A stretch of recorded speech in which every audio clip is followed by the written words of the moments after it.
Is a good night's sleep necessary before competing? Is it detrimental to performance? If you stick around to the end of the video, I'm going to give you a tip and a clue which I used to use, which is going to help you use that time that you sat up thinking about the competition to actually be of benefit to you. Well, studies have shown it is not necessary to get a good night's sleep before a competition. It is not detrimental to performance. Even changing time zones is not detrimental to performance.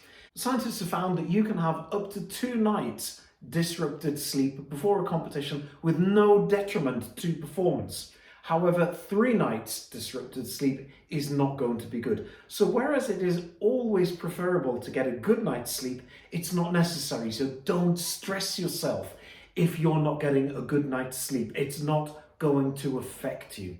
Now, I did say at the beginning of the video that I'd share with you a tip that I used to use, and this tip was taught to me by none other than Al Oerter himself, 4 times Olympic discus champion. So when Al Oerter speaks, you listen. Okay, this is the tip. The night before your competition, what you don't do is you don't sit there and imagine yourself on the rostrum going, yeah, I've won, and I did this right and I did that right. What he did was he used to sit there, and while he was unable to sleep, what he would do is he would imagine all of the things that could go wrong. So the disc circle was wet. What would he do to overcome the problem? He'd get his towel and wipe it out. He'd wipe his feet before he goes into the circle to make sure that they're dry.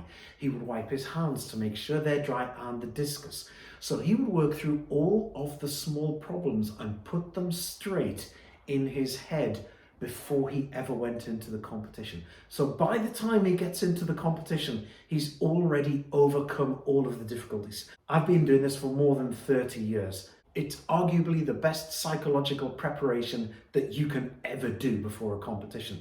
So make a list of all of the little things that could go wrong in your competition. Whichever sport you're involved in, make a list of it. Begin to work on solving those problems.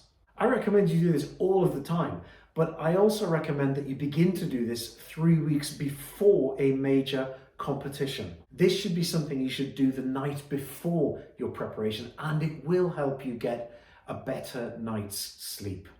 Good luck with that. Like I say, when Al Oerter speaks, you listen, and I'm just lucky enough to be able to pass that on to all of you guys. Please like and subscribe, it does help.